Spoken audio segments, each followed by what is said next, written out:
Hello,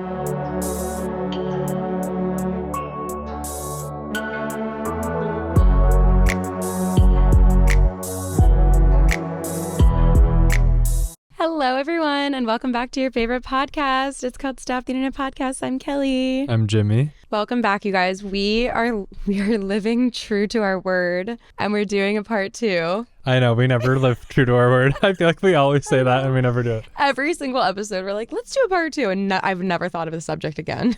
Right, I know. Well, this one, we're recording close together, so that helps. Yes, and we're still going to be hype about it. Yeah. I don't know why, but I thought of you like, you know, like that time when you're just waking up and like your brain is just starting to like come on. Yeah. I thought of you because I was like, wait, can you tell me how to... Sorry, oh my God, I just did that thing. I just did the most embarrassing thing I've ever done. Well, on camera. You know, sometimes when you breathe out really hard, like snot comes out of your nose. Oh, yeah. It just happened to me. So sorry. I didn't notice. Okay, good. Wow. It's not the best way to impress the person that you think about when you wake up in the morning.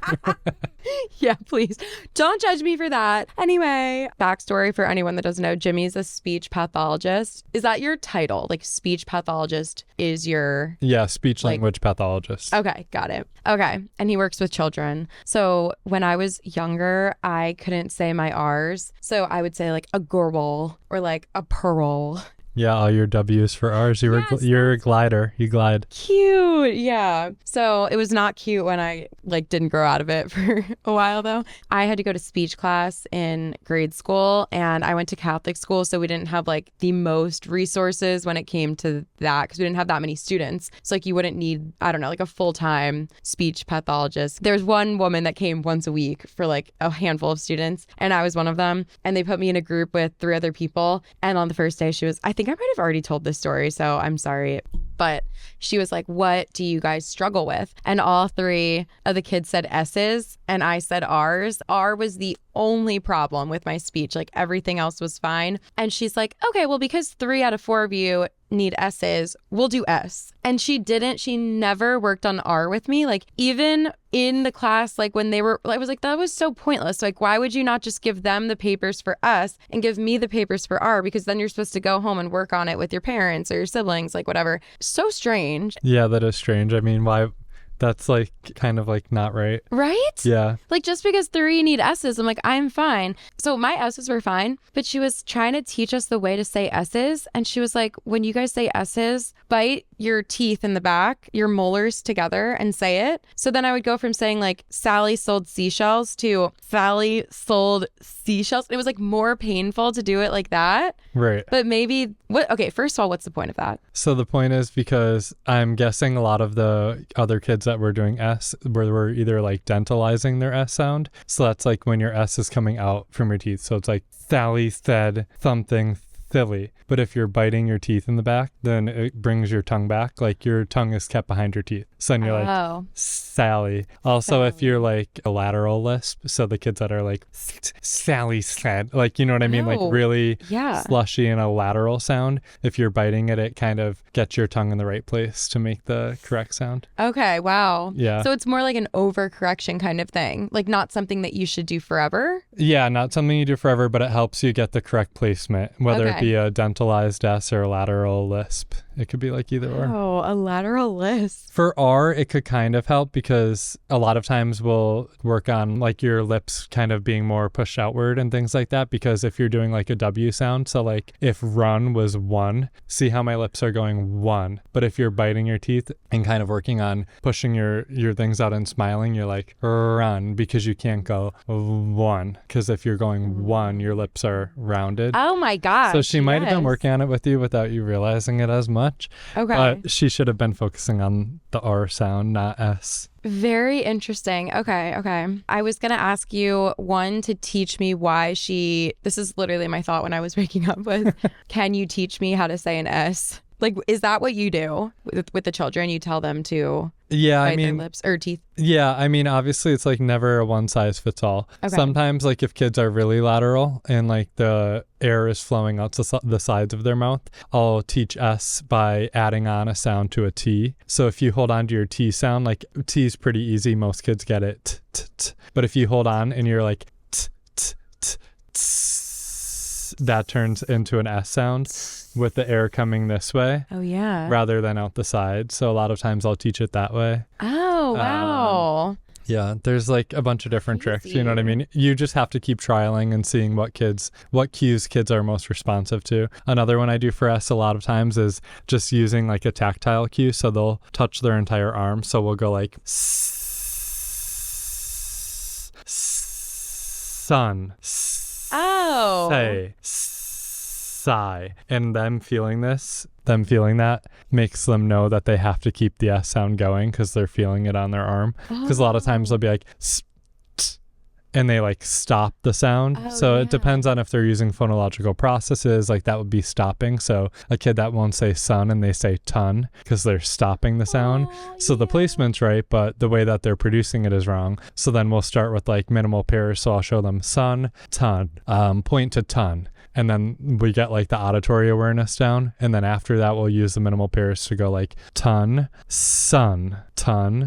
And then I use like another cue for my T sound. This is like my go-to for T. Oh, but wow. Yeah. Jimmy, you're such an expert. I'm nerding out right now. I've never talked to you about like the actual logistics. And I love, like, personally, I really like enjoy working with kids with autism or complex communication needs, like device users and things like that. And speech sound impairments are like I feel like that's like what I'm best at with my job. Language I could like obviously do, but language is hard. The English language is really hard to teach and fix, especially when it's disordered. But speech sounds are like an everyday thing. You know what I mean? It's the first thing you notice about someone a lot of times. So that's like, I feel like my thing. And R especially, I like love R. Some therapists hate R. I love R.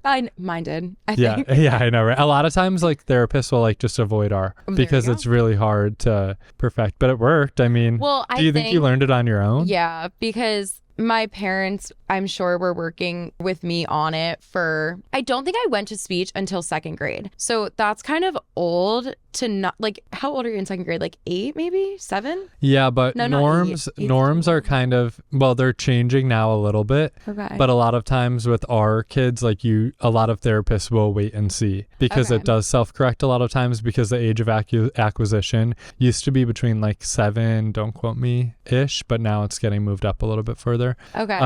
Like a little bit earlier, but also in schools, you have to look at educational impact. So a lot of times our kids alone, it might not be posing an educational impact. Socially, it might, if kids are making fun of them and things like that, or if they're like hesitant to talk or avoiding words, then I have to like really consider that as educational impact. Wow. But a lot of speech therapists don't work on one single sound with students because in schools it's like a 3-prong approach, and one of them is educational impact. Like it has to be posing an adverse educational impact or else they don't qualify. But Catholic schools aren't required to even provide speech services because they don't operate under IDEA, like the Individuals with Disabilities in Education Act. Okay, that makes sense. Okay, maybe that's why. Yeah, it totally self-corrected though, because it was when I was very, very young, and I feel like I was getting better at it by even the time I went into the class. And then I did speech probably for like maybe a school year, maybe 2 school years. And by that time I was in 4th grade. I was actually maybe even older than that because I feel like I was in the science classroom. Like I remember going back from speech into the science classroom and being like, I'm getting my parents to write a note because I can't do this. Like the woman is like so mean and like, I don't know, I was like scared of her. And I think we didn't even use that science classroom until 5th grade. So I think maybe I was in 5th grade actually when my dad like wrote me a note and was like, Kelee can be done with speech. And by 5th grade, I definitely wasn't still like talking like that. It was really when I was in like kindergarten, 1st grade age was when it was like at its peak. Yeah. And as kids get older, that's like normal where they like will start not wanting to like be the kid that has to go out of class to go to speech. You know what I mean? The younger grades, like especially like up until 2nd grade, I go and get the kids from class. Otherwise, they come down to my room. Like I'll just call and they'll come down. But like when I go into the kindergarten 1st, 2nd grade rooms for the kids, all the kids are like, "Is it my turn today? Can I come today?" And I love that. But then as they get older, they'll be like, "Oh, do we have to come again today?" Or like, "Do you think we could come every other week?" But most of the kids still want to come because like I'm like young and cool, you know, like, whatever. But there's like every couple are like, "I don't think that I have to come here anymore." Then I have one kid, I have an art kid that I'm gonna dismiss this year, like 100%. And last school year, toward the end of the year, I was like, hey, just so you know, you're on your way out. Like probably next year, like we're going to be done with speech. I talked to your mom about it. Like we're, going to take the steps or whatever. So then toward the end, he would be like, I ran down the stairs. Like he was trying to like purposely do it. And he's like, I still need to come. Oh. And I was like, you are being a little, you're not coming. Wait, that's so cute. Yeah. But he purposely regressed so that he could spend more time with you. Yeah, no, literally. That's what he was trying to do. That's I'm like, so cute. Stop it right now. But that's so cute. Yeah, the reason my dad took me out of it was because I think the girl, I will say, I did not give a shit about speech. Like as a kid, I like lied about doing my homework, like the speech homework. My parents, we were forced to do class homework like every day. It was not an option. Every single day homework was done. Speech like fell to the wayside. I think because my parents knew that I was improving like in life, and also it was like speech to them, just because it wasn't that bad, wasn't as important as science, math, English, like any of the other subjects.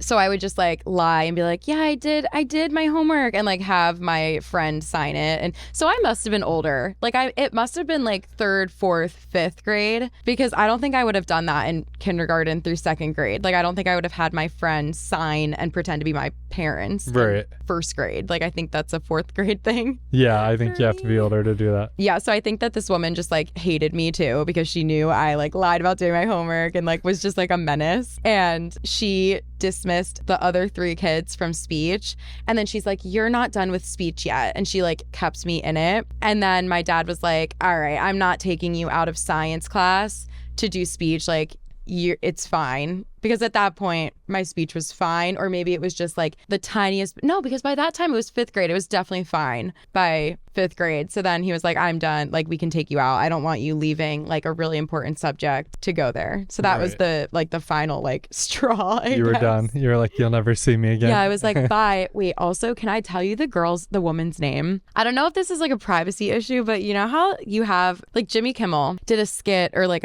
what do they call that? Like a feature, I guess, about people that have professions that line up with their name. So like a dentist named like, oh my God, Mr. Moeller. Yes, like, I don't know. Yes. Exactly. Exactly. Jimmy Kimmel did like this whole feature where he found people with names that lined up with the profession. Like Miss Apple would be like a 1st grade teacher. Like, you know how like apples, maybe they'd be a farmer or like something like that. I don't know. This woman's name, okay, I really want to say it, whatever. It was Heart Tongue. Literally sounds hilarious. Like heart and tongue. Was a speech pathologist. That's hilarious. Isn't that crazy? Yeah, that's so funny. Am I allowed to say that? I feel like it's fine, right? I mean, yeah, I don't. Maybe I'll Google her and see if anything comes up. And if she's retired, I'll leave it in, because like she didn't do anything wrong. Was I talking shiz on her? No, you just said she wasn't the nicest. I think, but I also did a disclaimer, right? She didn't like me because I was a menace. I feel like she had a right to not like me. I lied about everything. Not a menace. You're not the only kid that doesn't do their homework, please. True. That's true. I don't assign homework. A lot of times, like, I'm like very regimented, and it's like I sound crazy, but I do like a book one week, a craft another week, a game another week, and then like their choice for the 4th week, like I'll have one of everything. And like a lot of times I choose the books at the school that I'm at right now, and I'm like, I would never. If I were you, I'd be choosing Candyland. But I always make sure that I do the craft in the book, because there's a worksheet that will go with the book, and then the craft is something too that will make like an apple buddy, and like the arms and legs have all their targeted sounds on it. You know what I mean? So it's something that goes home with them that they could practice at home, and I write it out to the parents. And like in the beginning of the year, I say like, look out for these things, like that'll have this on it. That's from me. So I send that home for like if they want to practice, but like I don't do homework. Okay. You know what I mean? I think it was probably the same. Like I don't remember exactly what it was, but yeah, but if you have to get it signed. Yeah, because you had to have your parents sign off that you practiced at home. Yeah. No, and I just didn't. Did like there were so many times that I forgot, and yeah, I lied about it. So maybe that's why she didn't like me that much.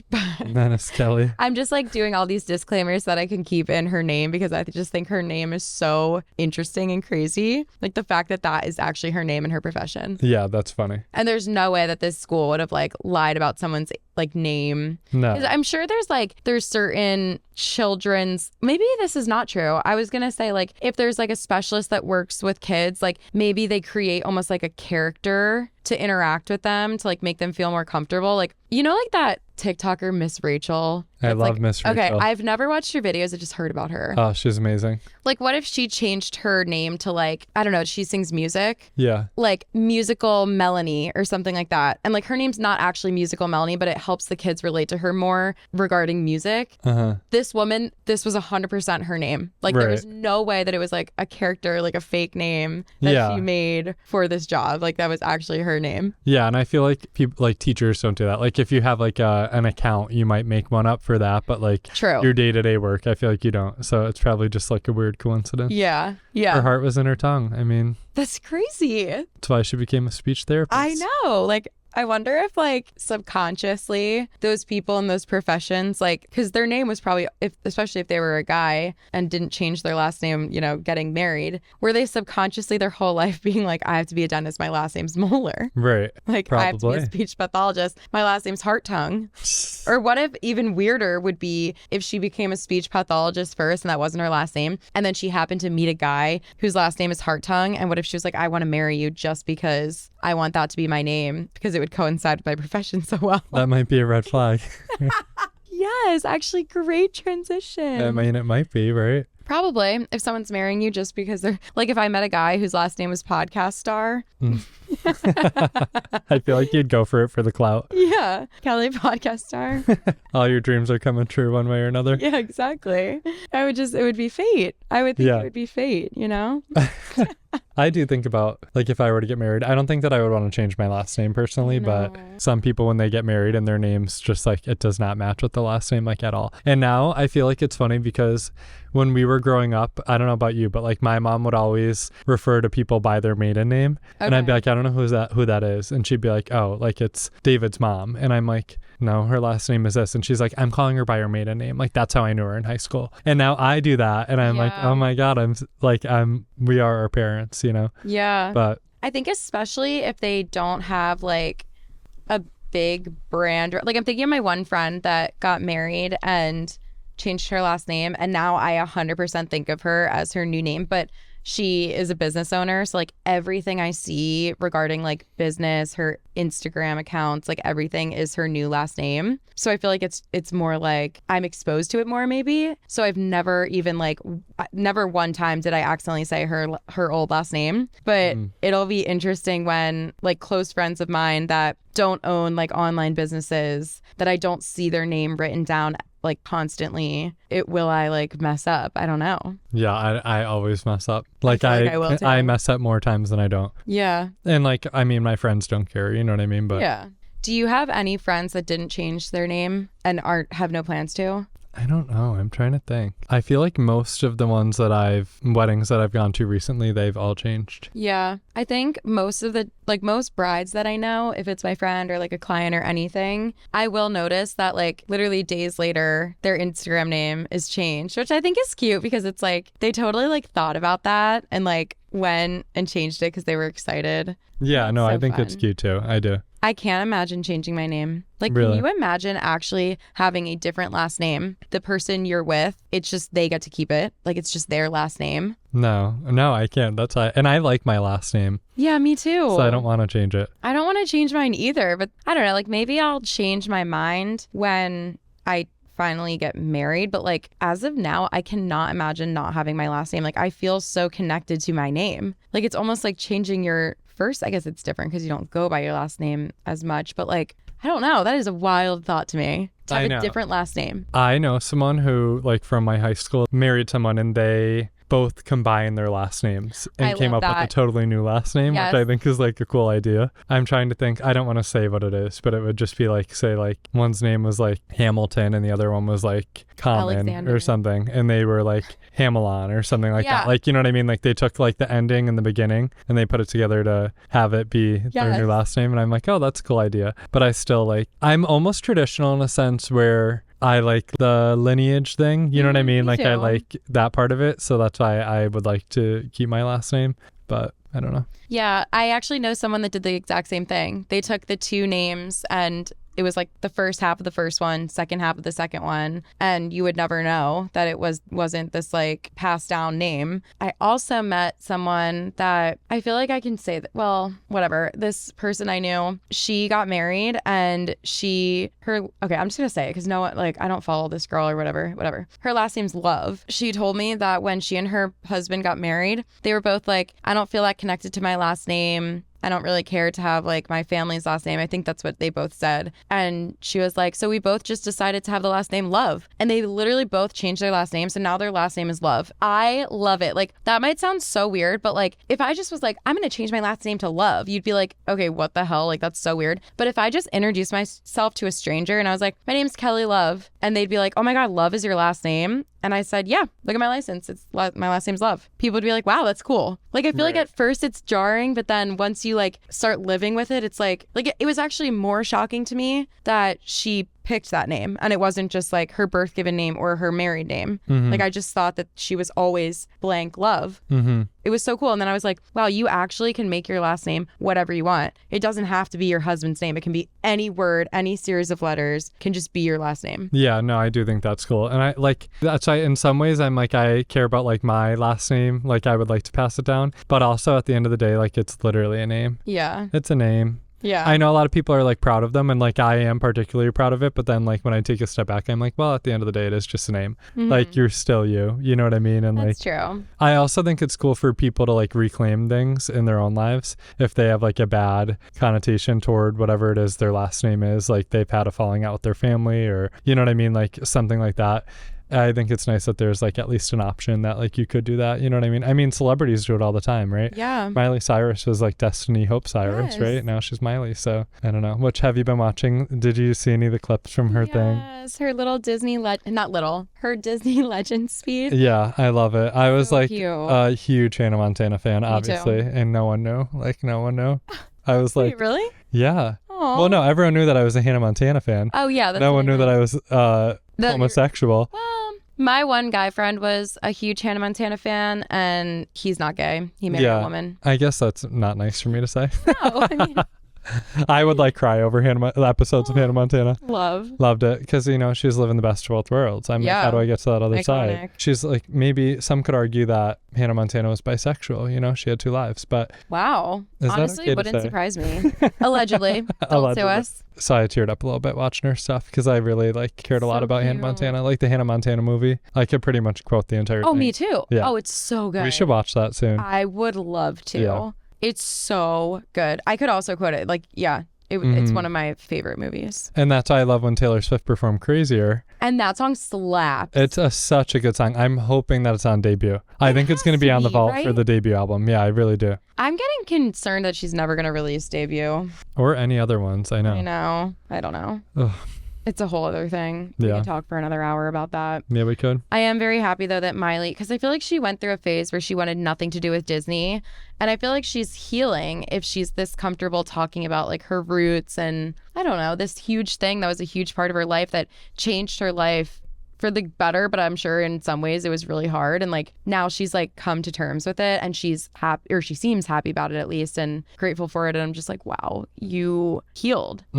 I love too how she had said about like there was a glitch during like 2013 to 2016. Yes, and made her and I want to be like, Miley, Bangers was the album of my life in college. Like Bangers was everything to me. I'll never forget, I had floor tickets for the Bangers concert, and I was so excited. And my sister called me and was like, hey, we booked the pavilion for Mom and Dad's 25th anniversary party, and it was like a surprise anniversary party. Same day. And I had to sell my Bangers ticket. And like now looking back, like especially with losing my mom and everything, like I'm so glad that I did. But at the same time, I'm like, I could have went and saw her come out that mouth and down that tongue. Iconic. Like Miley Cyrus was everything when I was in college. Yeah. Like that entire album, I know every single word. And wow. So I'm like, it's not a glitch, Miley. It was just like another one of your phases. And that's why she's such a good artist, because every album, she's done everything. She's done rock, she's done country, she's done like hip hop, R&B. She's done it all, you know? Yeah. Dude, I remember when she had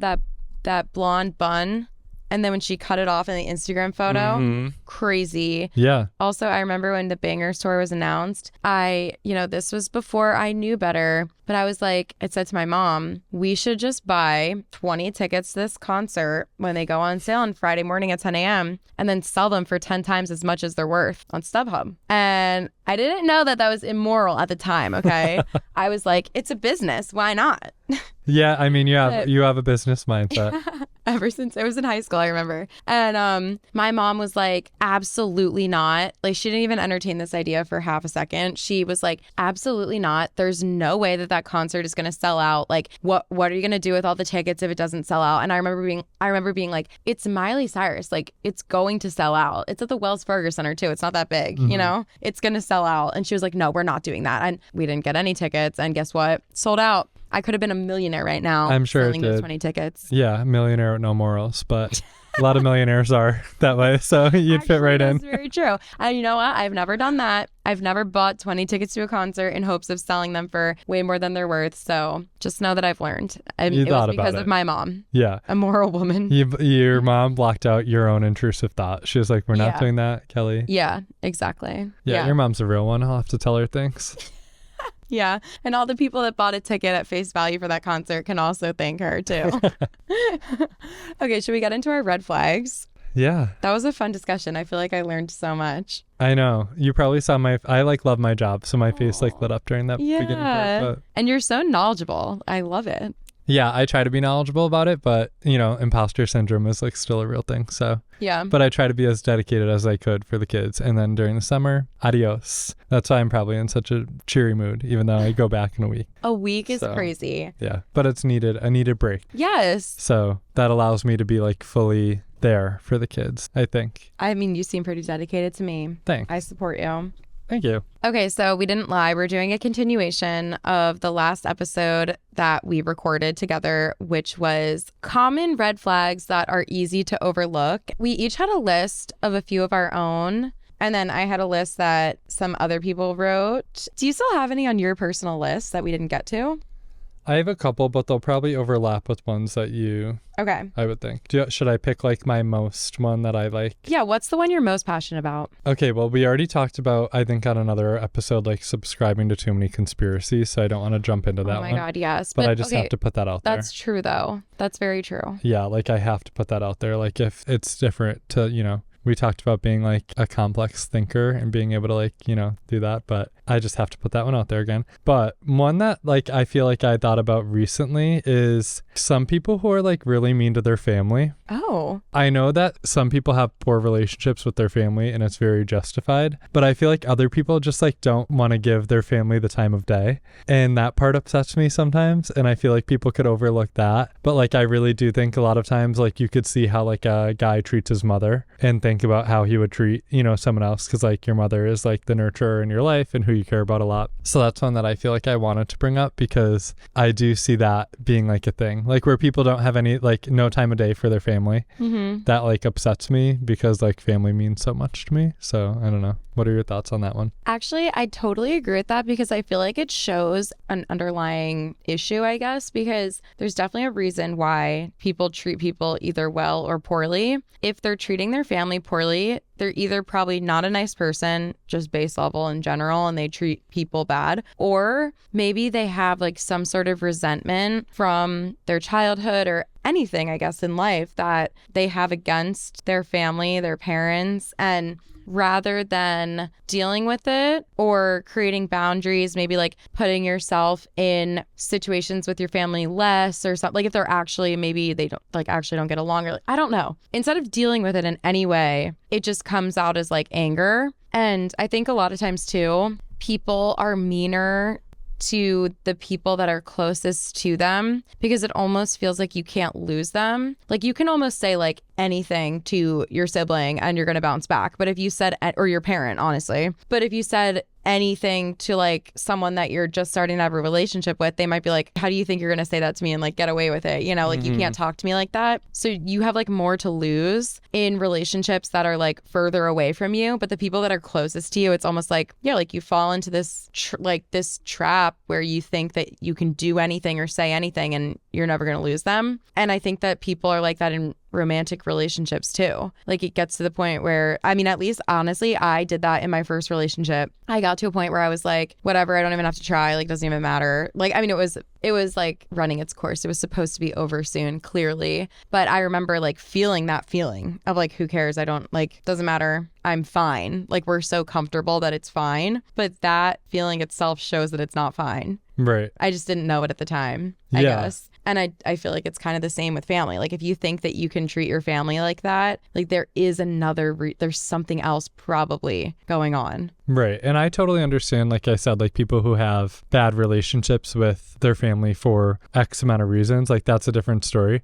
I feel like I've talked to other people that like their grandma would call them or, you know, like their aunt or something. And they're like, oh my God, like she's so annoying. Like I can't blah, blah. And I'm like, well, why, how long is she going to have you on the phone for? And they'd be like, I don't know. And I'm like, well, does she keep you on the phone for like an hour? And they're like, no. And I'm like, well, how long? And they're like 5 minutes or something, but they just like call like every week. They're like calling me and I'm like, but it's like your grandma or like your aunt, like you are like their whole world. You know what I mean? Yeah. Like 5 minutes can't hurt to just like check in and like, you know what I mean? Yeah. I don't know. So those are like the situations where I'm like, sad. If you don't have time for like those people in your life and like I don't want to take precedent to that, like that's like your family. Because I feel like that's the other thing too, when you like start talking to someone, you could get so wrapped up in them that you start like ignoring everyone else in your life. Like I've seen that happen. I feel like I've almost gotten on the border of that, you know what I mean? And it's like obviously not good, but it like upsets me when I hear people do that because I'm like, again, them calling you to chat for 5 minutes probably made their whole day to like hear from you. And you're just like looking at it as annoying. And it's like,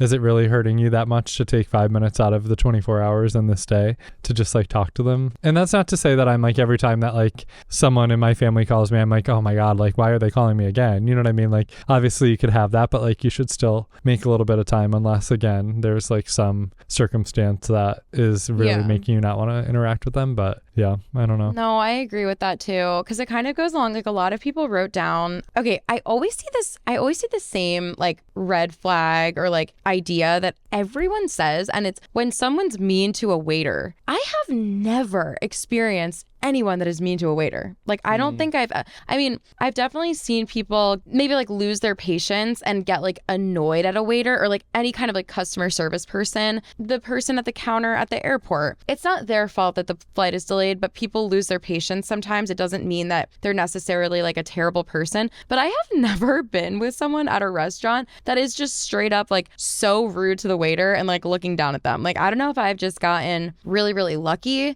in who I've gone to restaurants with in my life, but I guess that's like a really, or is that like a metaphor? Like it's like if they're nice to you but mean to the waiter, they're not nice. Like I guess that could be a metaphor because the waiter could be anything, like anyone. But I'm like, how many people are actually mean to waiters and how do you meet them? Like how are you with them right now? Yeah, no, I mean that would be a red flag to me if someone was mean to like a service worker like that, I feel. But I don't think that I've ever really like come across it completely. There was one guy that I was dating at one point that like if we would go out to eat, they would seat you obviously and give you menus or whatever and then like give you a minute to like look at the menu or whatever, and like every time he would like go out of his way to be like, oh, like we're ready to order. But I felt like it was more so like, I don't know if it was like a cultural thing or just like that's, you know, that was like how he operated. Like I'm the type of person where I'm like very passive and I'm like, they'll come over, like we've only been sitting here for like 2 minutes, you know what I mean? Like they're, you know, making their rounds. Yeah. Where he would every time be like, oh, like we're ready. Like we're ready. We know what we want. And like that would like make me cringe like a little bit. Yeah. But it wasn't necessarily being like mean, you know? It seems like they just can't really read social cues. Like yeah, maybe they forgot that a waiter will come back over to you. I could see them doing it if it was like 15 minutes, 20 minutes where the waiter just said like, I'll be right back. And then it's like 15, 20 minutes gone by and you see them walking by and you're like, okay, wait. And that That's I totally different. get. Yeah. But like 2 minutes, like, okay. Yeah, it does kind of seem like that might just be a social cues thing rather than like if they weren't being like, hello, right, we're ready. Like, yeah, maybe which again, that would be like a total red flag if they were like that. Right. But like everyone, I mean, even like you were in Europe recently, I was in Europe last summer, like you gotta like do the like little Yeah. over there. And I think that that's totally fine. You know what I mean? Like Yeah. there's a way about going about doing it. But again, it's like, you know, social cues are like a construct kind of at the end of the day anyways, Yeah. in some ways, you know what That's I mean? true. So my situation, I feel like it wasn't necessarily a red flag, but if they were rude, like the person wrote in, then yeah. Right. Yeah. I actually think it's not more of a red flag, but something that I've noticed more in people is when people are really, really nice to their friends and like everyone that's around them. So I would actually, not that you're friends with the waiter, but I would include that. Like, okay, maybe friends isn't the right word then. People that they want something from, but then anyone else they're mean to. And I feel like that's something that's forgotten more, or like maybe it's just, it takes a little bit longer to realize it. And you're like, okay, I'm getting a weird vibe from this person, but what is it? And then it takes a while of like getting to know them and spending time with them to realize that, oh, they're actually only nice to people that they want something from, whether it's a friend and they want friendship, a coworker and they want a good relationship, like a waiter and they want a good experience, but then it's strangers or like a friend of a friend that they don't give a shit about, or I don't know, someone else in the restaurant that isn't like directly serving them. And those are the people that they kind of just like write off. Like, I think that's a weirder red flag. And I've definitely noticed that about people. And I feel like the people that I've noticed that about are not people that I like particularly liked after getting to know after a while. Yeah, I don't like that at all. I mean, yeah, I don't know. I feel like it's almost like the shopping cart experiment or whatever, like who puts back the shopping cart. It doesn't hurt to just be like kind to people, whether you need something from them, you know them, whatever. If people wrong me, like, or cross me, don't get me wrong, like I will, yeah, but like just everyday people, it's not hurting you. And I know like some days you have bad days and you might not want to like say hi to people or like, you know, act all bubbly and whatever, but like you could still be kind without being an asshole or like rude. You know what I mean? I agree. No matter what the motivation is. I feel like everyone that I try to come in contact with, it's like, it doesn't hurt to say hi, and like you don't know what they're going through either. So it's like not a big deal. You know what I mean? Like you don't need to treat people that way. No, exactly. Yeah. And I think we all could like cut people some slack if like everyone's human. We all lose our patience sometimes, and like maybe that manifests as like making a snide comment to someone, or like not saying hi when you go up to like the barista and you're just like a little more cold to them rather than bubbly that day. Like I feel like if you see someone doing that like once or twice or even a handful of times in a year or 2 years, like I feel like we can cut people slack sometimes. Obviously it doesn't feel good to like watch that happen or be like on the other side of it. Like it doesn't feel good to be like the barista when someone's coming up and being like more cold to you. But yeah, I do think that like we can cut people slack sometimes if it's not in their character to act like that or say that thing, you know? Yeah. Like, I don't know. I do like, oh my God, this one time I wanted to make a TikTok about this because I remembered this. I'm in a homeowners group in the shore town that we have a house at. I remember someone posted in it and told this whole story about how I've been going to this one liquor store for 30 years and I've never had a problem. And I just went in and they didn't have my favorite beer. I'm appalled and I will never be going back. And someone that I know personally commented and was like, wait, so you've been going there for 30 years and you liked it every single time? And they didn't have your thing one time because they were having a bad day. It was a busy weekend, like, and you're never going to go there again. That says something about you. Like, that's the time where you need to like give people some credit. Like, look at their history. Like, they're allowed to make, or maybe it wasn't even like they didn't have my favorite beer. Like, or maybe they didn't have it and the guy was like rude about it. I don't know. 30 years though, like you seriously got to cut people some slack sometimes if they deserve it. And I think that was a time where they deserved it. Like one time in 30 years? What? And you're never going to go again. Right. That's crazy. Yeah, no, that is crazy. And there has to be like some loyalty at like some point. You know what I mean? For people doing those things for you, or like going somewhere that you know what to expect 9 times out of 10, or probably even more than that if it was like 30 years. You know what I mean? Yeah. Some people are just like looking like, I also think like, I don't know. I just feel like people are so like radical anymore sometimes. Like the Karen thing is like a real thing where I'm like, guys, like, is it really that serious? Like, let's relax. Like things happen and like we could all be flexible and like, you know, it's not the end of the world. We don't have to overreact or make this like a bigger situation than it already is. Yes.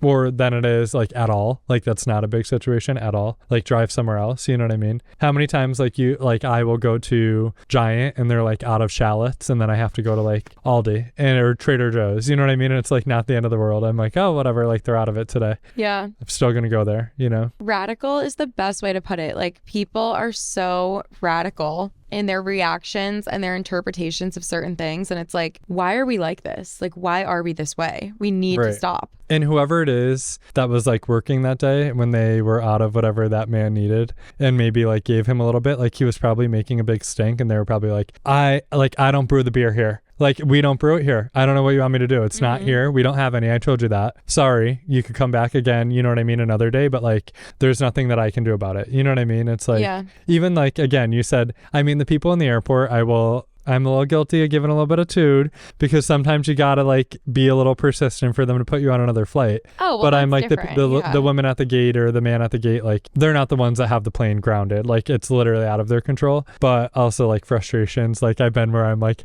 if I take another day off work, like I'm going to get written up. Like I need to be home tonight. Like you got to find a flight. But a lot of times the people that get attacked in these jobs, it's like totally out of their control. Yeah. So I'm like, why? Like it's not their fault. Or even like a return policy. You know what I mean? Like I've seen people freak out about that and they're like, it's the company's policy. Like I can't, like there's no way that I could give you the money. You know what I mean? Like I can't, it's not coming out of my pocket. Yeah. And they won't accept it. So like, what do you want me to do? It's like any customer service person. Like, and I've heard this and I've also experienced it. I mean, obviously there are times where you have to put pressure on people and like, you know, tell them the extent of the situation. But like for the most part, you will get further and you have a better shot of getting what you want if you are nice to the person. 100%. And you're not like, and disclaimer, I'm sorry if it seems like I'm annoyed. I know this is not your fault. I am annoyed at the situation. I know it's not you. You need to, or you don't need to, but it will actually help you if you are nice to the person because then they're a person too. They're going to think, oh, well, this person's nice on the phone when the last 37 people were not. So I'm going to go a little further to help them or whatever. That will get you further in life. 100%. I recently had this thing where my like health insurance, I had to go to an urgent care because I had the flu over Christmas last year. This literally just got settled like last month and it's August, right? It was like in June, I think I got it settled, but I had to go to a urgent care where my family lives 2 hours away. It said on the website that they were covered under my insurance. So I went there, whatever, blah, blah, blah. I get like a $500 bill in the mail. I'm like, no fucking way. Like, so I called my insurance and I'm like, hi, I'm getting billed by Geisinger this $500 for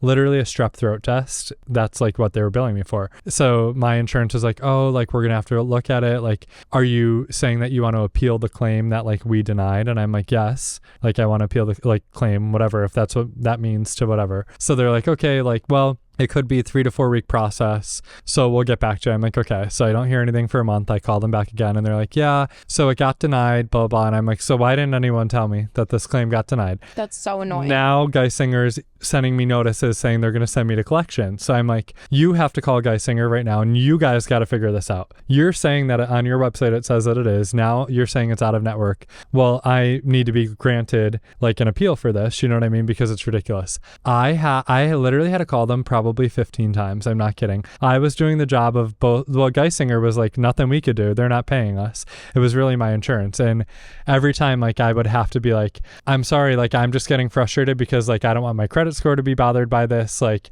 you guys keep saying that you're going to cover it and that you have to file an appeal.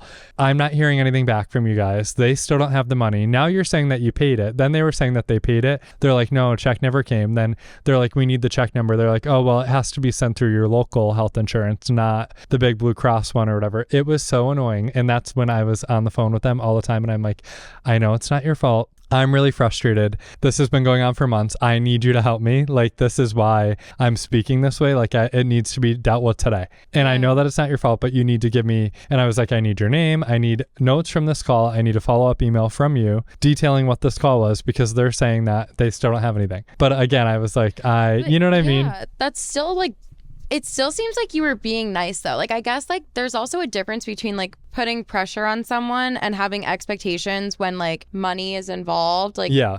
And it's someone's job, and also just like straight up being rude. Like, even if you didn't give the disclaimer, it's still like you saying, I need the notes, I need the follow-up, this needs to be dealt with. That's all fair. You pay thousands of dollars a year for them to do this job for you and have this health insurance subscription. Like, you deserve to get the health insurance. Like, the job needs to be done. And everyone I talked to was like, do not pay it because they will never give you the money back. Like, do not. Yeah. Do not pay it. So then Geisinger kept putting it on like, they're like, well, we'll downgrade it to like a level 1 where, we won't send it to the credit thing. And I'm like, okay, but I got an email from you yesterday saying that it's going to collections if it's not dealt with within a week. So like, what do you mean? I'm like, I need another email saying that it got downgraded. Yeah. Because like, I don't want my credit score to get hurt. You know what I mean?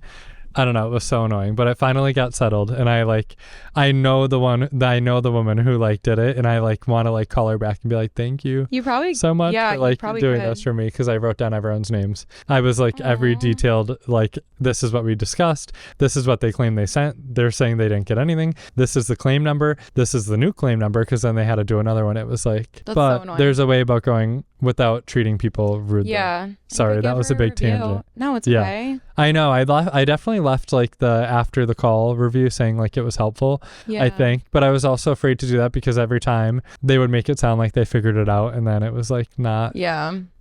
But that's so annoying. Yeah. Yeah, So, give a review. that was my little tangent on that. I think I've done that. I think I've given reviews when like someone actually solved the problem. Mm-hmm. No, it doesn't even seem like you were like even remotely mean. You were Right. just like having a serious conversation. I'm more mean to like the computer when you call and it's like, press 1 for this. Did you know you could log on? And I'm like, agent.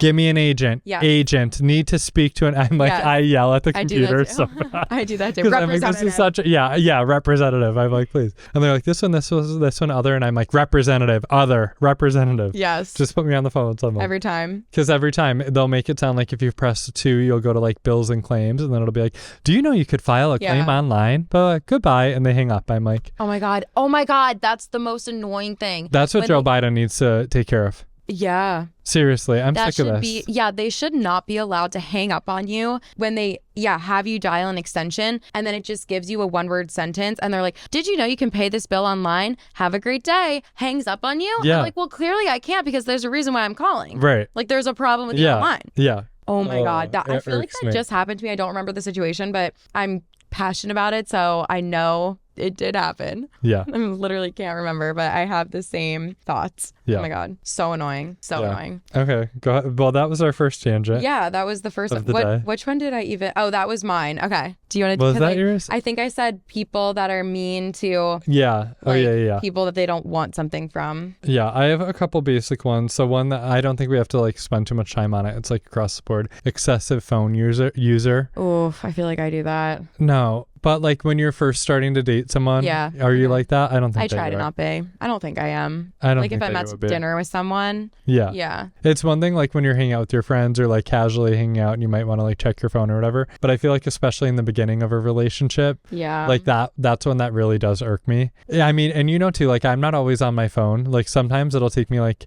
5 hours to answer a which is text because like fine. I'm just like bad at it. Like I just put my phone, I don't know, to the side. So I just like, that bothers me. Yeah. It's just like a personal like ick of mine. I'm like, get off the phone, like, don't be an iPad kid. Come on, eyes up here, Yeah, I need to be better about that because days that I'm like really busy and working, or like if I'm photographing a wedding, I barely look at my phone at all. Like I don't even go on Instagram that day because I wake up, start getting ready, go work, don't look at it the whole day, and then go home and I'm like, whatever, I'm just gonna go to bed. Mm-hmm. And I'm like, I need to start doing that on more days. Like just not going on my phone as much. Like, yeah, it's so bad. But that is very annoying when you're talking to someone and they're on their phone the whole time. Yeah, like I look at it as like a level of respect sometimes. I'm like, we plan this time to be together and hang out and you're just like on your phone. Like that's like a total red flag to me. Like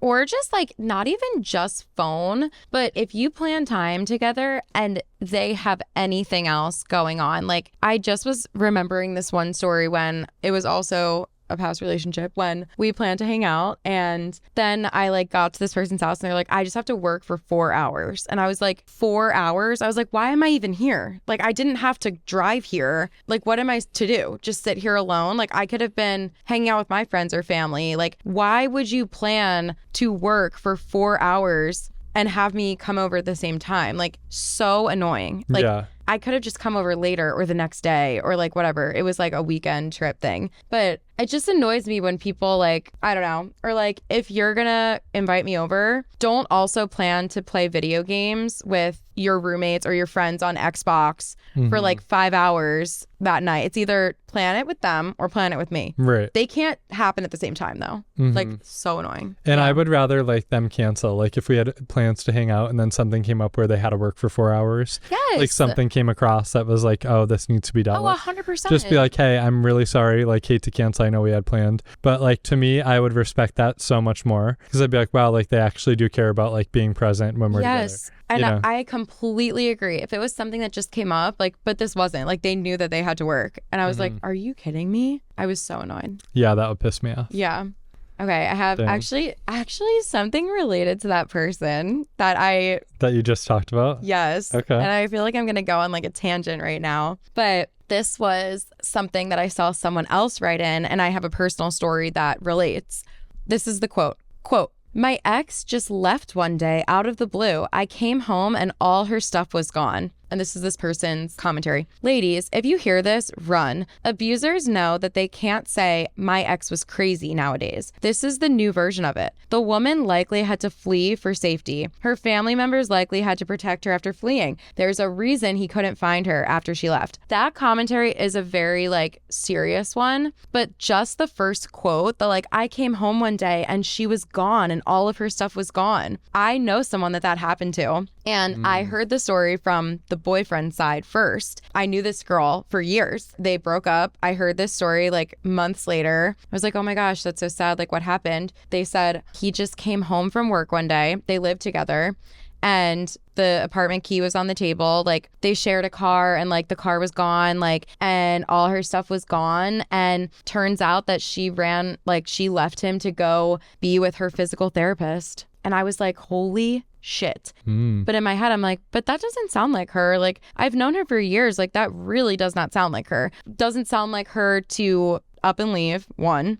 Doesn't sound like her to cheat on her partner. Like, she's a very like stand-up woman, like very one of the classiest, like most considerate people I've ever met. And I was like, also to leave him for somebody else, like that seems odd. Like maybe that part's true. Like, I don't know, whatever. I see this girl months later. We're like, you know what? We should get together and catch up. And I was like, what happened, dude? I heard this crazy story. Like, what happened? And she goes, we were drifting for months at the end of our relationship. None of my needs were being met. The boyfriend did X, Y, and Z, all of these rude things, all of these inconsiderate things. The car that they shared was actually her car. So it was 100% hers. She paid for it. Every single payment was hers. I'm sure she paid for the gas too because it was her car. And the boyfriend would just borrow it. She would drive them around all the time. Like, he just didn't have a car. He just was getting off, like, he was just lucking out from this.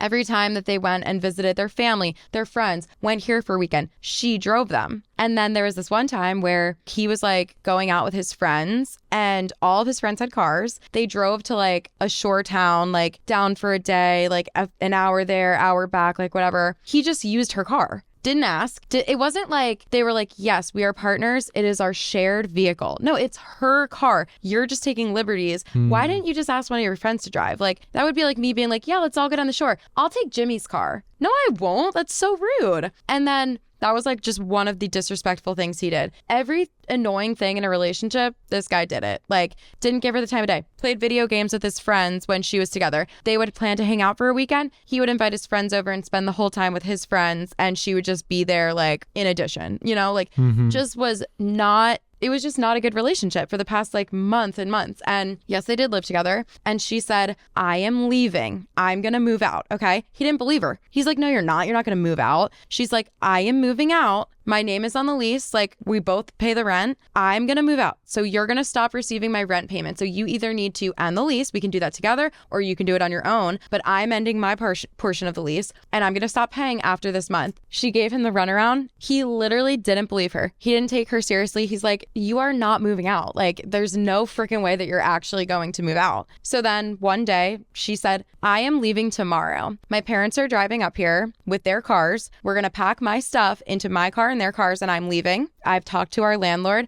I paid him for the next month and a half. I told him the whole situation. I told him we're breaking up and at least I am moving out. So you can either pay the entire rent or you have a month and a half. It might have even been more than that. She might have even given him, because it was like the current month's rent she obviously paid. So it was either one more full month or maybe even two more full months. She paid her share. I thought that was fair. I mean, maybe there was something written into her lease that allowed her to do that. Like, I don't know. She gave him options, whatever. And he was like, I guess maybe still didn't believe her. He went to work the next day, came home, and her stuff was gone. Crazy. Yeah. She said she did what she told you for months she was going to do. Crazy. And then I don't know where they got the physical therapist thing. I guess maybe they had still like corresponded a little bit after this because maybe they had a few more like details to square away after living together. I don't know. But somehow he found out that she was leaving him for her physical therapist. I asked her about that. She said, no, I had gone to physical therapy because I think they had like gotten into a car accident together, like something that was his fault. Mm-hmm. She broke her foot. And so then she went to physical therapy. And so she had like resentment towards him, one, because of all of these other things. And the fact that one of the main reasons why she wanted to break up with him was because he didn't help her at all. He did not offer her any extra support when she couldn't walk because her foot was broken. And so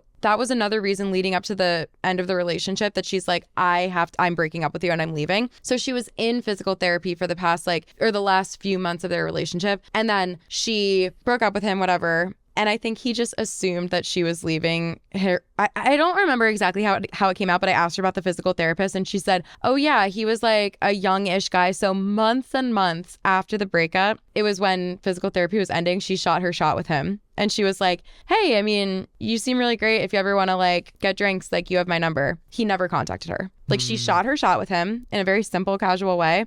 And it never came of anything, or nothing ever came of it. And the story that this guy went and told everyone in his life was that he got home one day, all of her stuff was gone, and she left him for the physical therapist. How did he even get the physical therapist idea? Like, that's so bizarre. I think it's because he wanted to blame anyone except himself. Yeah. He could not fathom the fact that he did anything wrong in this situation. And it was fully like her fault. She did it. She's evil. All this terrible thing. Like, I was like, after hearing all the details and knowing the guy and knowing her and the character. See, we talked about character earlier and how if someone does something for years and years and years and then they act out of character one time, probably not who they are. It was very in his character to do all those things. It was very in her character to do all the things that she was telling me. So I believed every detail that she told me. Mm-hmm. That's why context is so important. Like when you hear things like this. Yeah. That's why I feel like a lot of times, even when we read like the Reddit stories, we, rather than like commenting, we have like more questions than like comment on it. You know what I mean? Because you really like don't know what other people are going through like behind the scenes. You know what I mean? Yeah. But I mean, it sounds like thank God that girl got out of there, especially if he's like a full blown liar.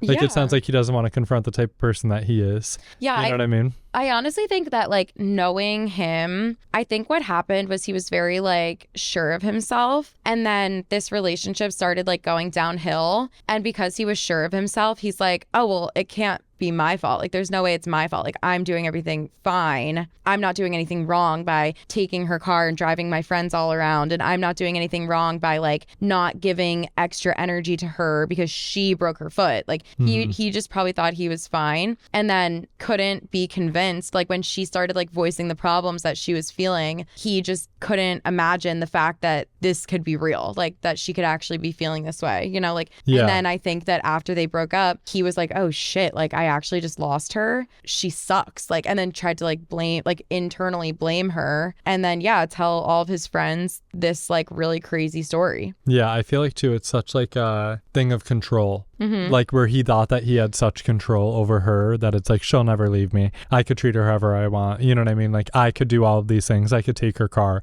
I could do this. I could not help her with that. Like I don't need to do that. I could do what I want with my boys and like whatever. Forget about her. So her leaving, thank God that she did. But again, he probably was like, oh my God, like I wasn't in control. You know what I mean? Like, which could be damaging to like his fragile masculinity probably, that he was like, I had control over this girl. And then he probably realized it after and was like, I have to come up with the story. You know what I mean?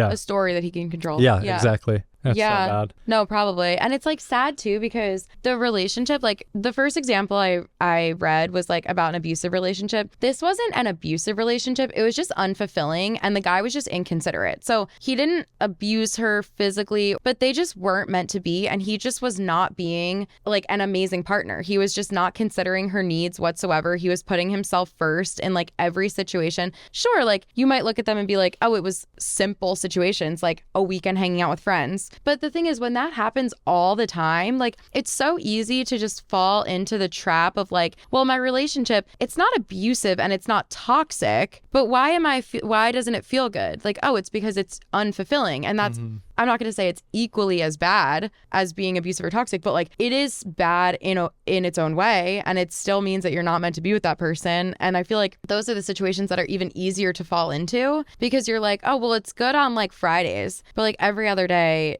it sucks and none of my needs are being met and he's inconsiderate. But like he's considerate one day of the week, and like you like hold on to that, and it's just not worth it. But it's so hard to like take the actual steps that you need to take to like end it, especially if you live together. Yeah, and it is borderline like toxic / abusive. I feel like if she was like saying these things to him and he was like, no, like you're not gonna leave, like, you know what I mean, like that is like totally too. Like pretty much gaslighting to like, that is you know, too, actually. Like no, like it's not that big of a deal, like you're wrong, like, you know what I mean? Yeah. Like, so it does borderline that, you know what I mean? I feel like those terms could get thrown around very easily anymore, but also I feel like there's now vocabulary to name what those types of behaviors are like. Yeah. And obviously there's a huge spectrum. Like toxic could mean like, you know, someone that's being like physically violent with someone and, you know, like all of that, but like emotional abuse is just as bad, or, you know what I mean? Like it's potato, I guess, or I don't know. Yeah. That's a good point. I didn't think about that. Yeah, because I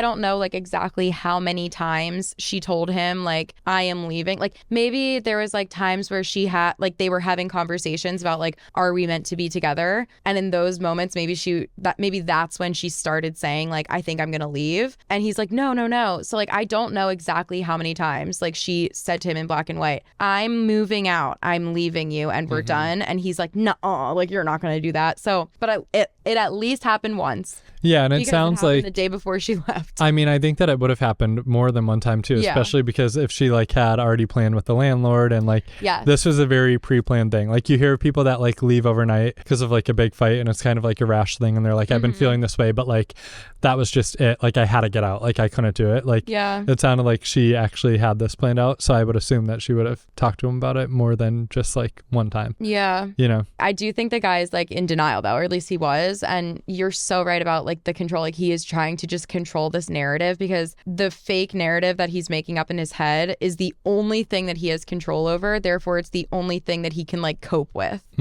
Yeah. Crazy. Yeah, that's tough. Wow, that's a good story though. Yeah, it just like got me like that line just like reminded me of that, because like that is so true. Like I feel like so many times I mean, that's the only thing in my actual life that I was like friends with the person that it happened to, that the person said, oh, she just like, I got home and all her stuff was gone. But like, what are the odds of that happening if you're in a completely healthy relationship? Like, I'm sure that happens 1 in 100 times where it's 100% this person literally just like left you without one piece of evidence or like one clue. Like, I think most of the time there's probably a reason for it. And if you were real with yourself and if an outsider looked at all the evidence, they'd be like, well, yeah, makes sense. Right. Like someone who like thought that they were in a great relationship and then realized they were being cheated on and they're like, I'm out. Like, I'm not doing this. Like, I would leave too, like that. You know what I mean? But it's usually not just a random thing. Right. Yeah. Yeah. Jeez. I thought that was so true. And then, also like the exes being crazy thing. Like, not that, I don't know. It is hard because, okay, I'm going to cut people the tiniest bit of slack. Some people are crazy.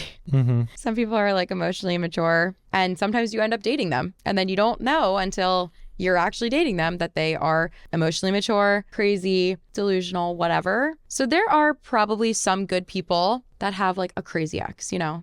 I'm sure I've said, oh, that guy's crazy. And it's like, does that mean that I am completely toxic and it was all my fault? I don't think so. Right. But I do think that if someone says like, all of my exes are crazy, or like, I don't know, just tells you 100% of the bad things that they did, but they were with them for years, that also does say something about the person that's saying my exes were crazy. Like, because why were you if they were actually genuinely crazy and they did all of that stuff over a year, why did you stay with them? Right. That means you're probably crazy too. Yeah, you know? I know. And I feel like you could kind of like track the lines of like, if you're saying that about every person that you're dating, not every person could be that way. Yeah. Or you just have a really bad like radar on picking people, and like you're probably falling into like toxic habits that you don't want to admit. But like if you look back on them, you probably did do something. You probably cut them slack in places that you shouldn't have. And you probably should have set better boundaries if every single person you're dating is like turning out the same way. I don't know. Also, I kind of want to redact my statement that I made 2 minutes ago where I said, if you stayed with a crazy person for a year, you're probably crazy too. That's not necessarily what I mean, because I'm not saying like, I don't know. I feel like that's almost like victim blaming, you know? I don't mean it like that. I'm just meaning like, if you're staying with someone whose character is clearly so bad and you don't like their character because you genuinely think they have all of these things wrong with them, then yeah, why did you stay with them for so long? Like, that's also something that maybe should be discussed, you know? Yeah, well, I feel like a lot of times when people are in like toxic relationships like that, you like almost crave the toxicity, and it's really hard to get yourself out of that pattern. Yes. So it requires like a lot of work, and it's not necessarily your fault, but it does require a level of like self-awareness maybe, where you're like, this is toxic and like what I'm yearning for is not good for me mentally. It's like giving me that like rush of like whatever it is that I'm looking for, but like it's not good for me, and 100%. Like I'm stuck in this cycle. 100%. But sometimes like it doesn't necessarily mean that you're crazy. It's hard to sometimes see that though when you're in it. Yes. And you have to almost like take a step back and pull yourself out of it, and then you have to put in work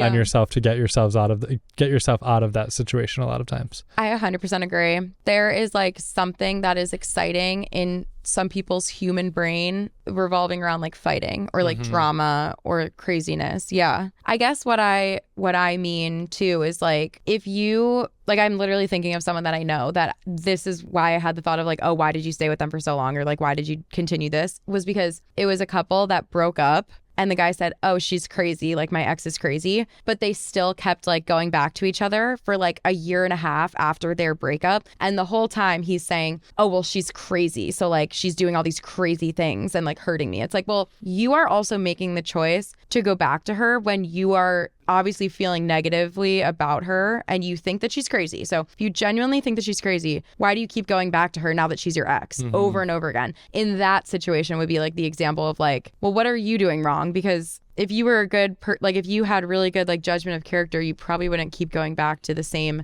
crazy, I'm using your words, not mine, girl. Right. You know? Yeah. And you're like, I feel like that's when you need to, like, why aren't you drawing that boundary for yourself? Exactly. That's what I mean. If this person really is treating you like this badly or they're really that like batshit, you're allowing them in your life. You know what I mean? So at some point you have to, and like, obviously there's like stalkers and things like that where it's like, I can't get away from this. Like I'm trying everything. If you're willingly going back to them, but then talking that way about them, you're kind of just at fault, just as much as at fault as they are for allowing them to bring that behavior into your life. 100%. Especially if it's literally the whole reason why you broke up is because she's crazy. It's like, okay, well then act on that. Like you saw it.